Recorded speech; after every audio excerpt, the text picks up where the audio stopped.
Hey film fans, welcome to CinePro. Andy! I just relocated. Dad, please. Dad, listen to my voice.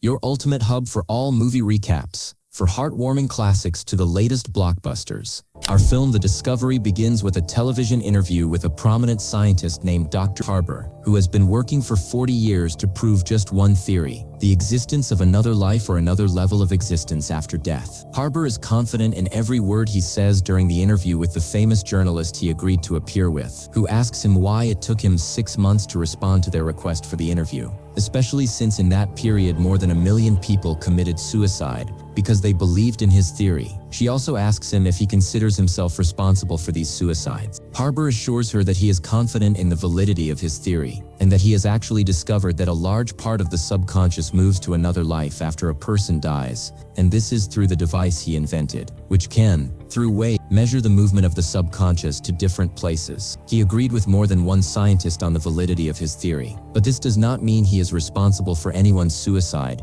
to reach their next life, and he completely denies any responsibility. At the end of the interview, the director stands up, thanks him for showing him the beginning of a new life, and commits suicide in front of everyone. A year and a half later, a neurologist named Will is traveling to an island by ferry. He hears on the news that the suicide rate is constantly increasing and has reached 4 million people after Dr. Harbour's last interview, after which he disappeared completely from public view. Will turns off the television but discovers that another woman on the ferry was also listening to the news. He gets to know her and learns her name is Isla. They discuss what's happening, the suicide rates, people's belief in the theory, and how their ideas about death have changed, seeing it as a gateway to a better life. There are even groups and competitions for mass suicide. There is almost no one else on the ferry, and when they get to the island, there are hardly any people around, to the extent that Isla struggles to find a car to take her to her destination. Will's brother Toby comes to pick him up and take him to the place where their father now lived. All along the way, Will sees funerals and cemeteries.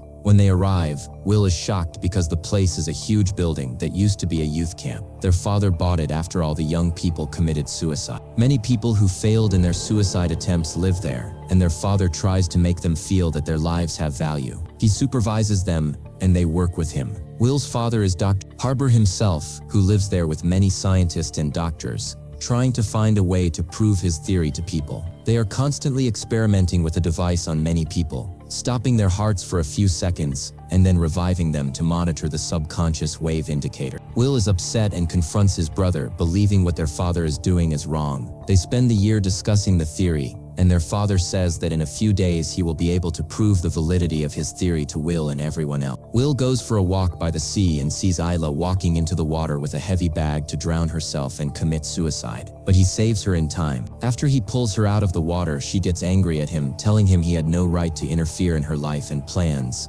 and he shouldn't have saved her. Afterwards, he takes her home and asks his brother Toby to let her stay at their camp because they have many people who survived suicide attempts and they help them. It becomes clear that Will cares about Isla and fears she might try to kill herself again. When Isla enters, Toby tells her there are rules she must follow if she wants to join them, and she must answer their father's questions. When their father comes in, Isla realizes he is the scientist behind the theory. She goes to sit with him and the device, so he can ask her some existential questions that will determine if she can stay. Among these is whether she believes in the existence of the soul, and if so, where she thinks it is in the human body. She says she imagines it in the brain, and he likes her answer because it is different from most people, who imagine the soul is in the stomach. After the questions, he decides she can join them. At night, Harbour holds a meeting for selected members of the group, and Isla is anxious about the idea. The meeting begins with Dr. Harbour playing a Christian prayer, as he always tries to stimulate their senses with prayer or music,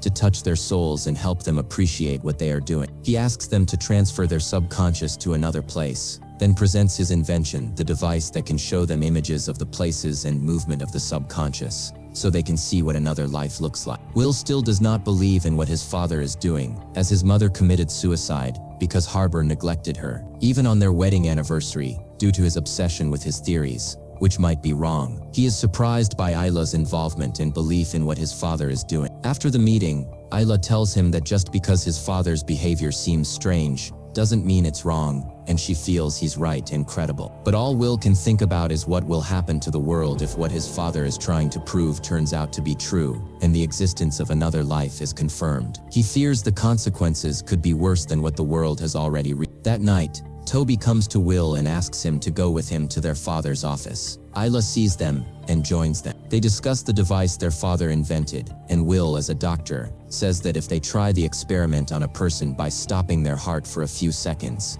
and reviving them to monitor their subconscious, they might come back to life, but with severe brain damage due to the device's impact. Therefore, Dr. Harbour decides they should try the device on a corpse. Isla suggests they get a body from the hospital morgue, and they agree. When they leave the doctor's office to talk to him, Toby leaves the morgue door open, and Isla and Will go in to choose a body suitable for the experiment. They find the body of a man named Pat Phillips, who died of coronary artery blockage, and take it. When they return, Isla spends the night with Will because her room is uncomfortable. Before sleep, they talk about whether there is another life for children animal. Isla tells Will that she has no feelings for anyone, and nothing could happen between them, even if she slept in his room every night. The next day, it's time to test the device on the body. After several attempts, no indicators appear showing the location of the subconscious, meaning there is no other life for the deceased in front of them. They repeat the experiment, but still nothing shows up on the screen. Will is afraid the body will burn from the device's repeated use. Indeed, the power goes out,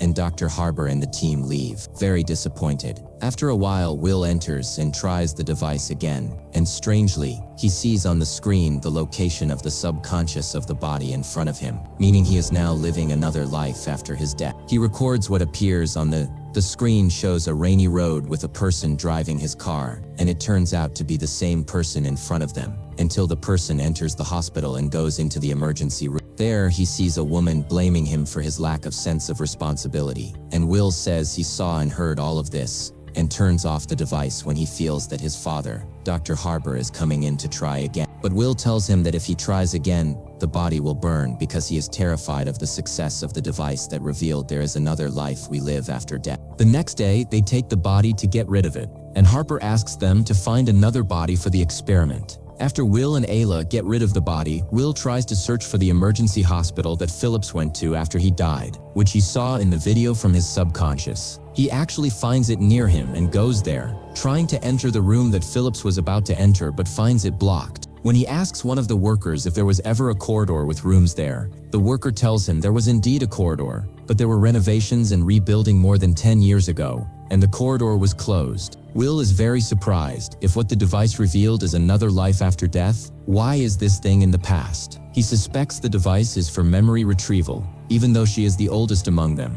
And Harper embraced her, saved her from suicide, took her in, and gave her life meaning and value after all her family members committed suicide alone and left her so she wouldn't be with them in the other life they would move to. He asks her to take her things and leave the place as punishment for betraying him and revealing their secret. Will leaves with Ayla and confesses to her that the device worked and the experiment succeeded. He shows her the video he saw from Phillips's subconscious, and Ayla asks him if this is really the afterlife. Will tells her they are in the same situation as in the video, and feels like his father invented a device to record memory, nothing more. They take Archie to the hospital to search the last 20 years for a file of a person named Philip. They find a file from 13 years ago for Connor Phillips, Phillips's father, who actually died in the same room that Phillips entered in his memory. This is conclusive evidence that the device Dr. Harper invented is only for recording memory. Will talks with his brother before bed about what happened with Lacey, because he's upset for her as the punishment was to expel her from the place, which is a very harsh punishment for her. But his brother tells him that she knows the rules and even helped write them, so she shouldn't have made such a mistake. Will wonders why their father invented the device in the first place, if it was going to remain a secret. What is the point of everything he is doing if just revealing the secret is enough to get Lacey expelled when she has no one else? Toby is very lost and has no evidence to make him believe their father or take a position of disbelief like Will, because Will's position is based on evidence, but Toby is lost, frustrated, and has no reason or purpose to continue or stop. When Will returns to his room, he finds Ayla telling him that the device is not a device for memory retrieval or recording, because the person in the video is not Phillips. She saw in the video that he had a different tattoo on his arm than the one on Phillips's. They have no evidence to confirm this except for the woman in the video, so they decide to go to Connor Phillips's father's address to see if they can find out who this woman is and who the person was in Phillips's subconscious. They visit the father in the hospital, because this will help them learn more about the device Dr. Harper invented and what it is really for, and why it revealed something that happened in a person's life. The next day, before they go to the house, Will takes Ayla to the beach where he first saw her to confess that he cares about her and has feelings for her. She surprises him by telling him that she had a son who drowned in the same sea when he was 5 years old just because she slept for a few moments. And since then she has had no feelings for anyone. She admits she tried to avoid feeling anything for him but couldn't, and she reciprocates his feelings. They go to Connor Phillips's house and actually meet the woman they saw in the video from his subconscious. It turns out to be his sister. She tells them she hasn't seen him in a long time and didn't even know he died because they were very angry with her and left her with their father, who had cancer, and also left her their mother, whom she still takes care of because she has Alzheimer's. They also learn from her that he never visited them in the hospital before their father's death. When Will asks her about the tattoo, she tells him they got matching wave tattoos as kids, the same as the one on Phillips's body, but it wasn't on the arm of the person who appeared in the subconscious. And from Will and Ayla return to their room and she tells him he has to believe his father because they couldn't prove the opposite of his theory or explain what they saw. But Will insists that we are just humans who always make mistakes. This is the same reason Ayla resorted to suicide, but Will reassures her that she is not the cause, and there are deep mutual feelings of love between them. Then Toby, Will's brother, comes and tells him their father asked to have his heart stopped for a few seconds and be put on the device to prove he is right. They go down and actually find their father, Harper, on the device, and Will admits to them that the device works and apologizes for hiding it from them. But suddenly they hear their mother's voice, which didn't happen in reality because their mother divorced and committed suicide, and he neglected her. Cooper tells them they need to revive him and bring him back to life before it's too late. After Harper wakes up and watches the video, he confesses to them what really happened. He didn't leave his job and he let her go, and she did commit suicide. Holland tells him that in the video, Phillips also had a different tattoo from the one he had in real life. Harper tells them this is what made him believe that the other life is another level of existence, and this level could be an alternative version of our lives where we can correct past mistakes. And naturally, there would be similarities and differences between the two lives. Harper decides they need to get rid of the device because they have finally reached the truth. He gathers everyone with him to honestly confess the truth he has reached because he considers them one family. Will and Ayla are very much in sync, and their love for each other is obvious. Suddenly, Lacey appears and fires a gun, and everyone tries to calm her down because they think she came to kill Harper, who tells her he wronged her. But she throws away the gun and the shot hits Ayla. Lacey tells them she didn't kill her but just moved her to another place because when she came, she took her place. Will is devastated by the death of his beloved and completely collapses, in his worst state, and even his brother Toby is more lost and confused, especially when he asks their father what will happen after they die in the other life, if it is really a life, an alternative and a second chance at the life we are in now. Willa goes to the place where the device is to try it on himself and then returns to meet Ayla in the second life and prevent her murder. Indeed, the experiment with the device succeeds on Willa while he is alive, and he finds himself on the same ferry he was on at the beginning of the film.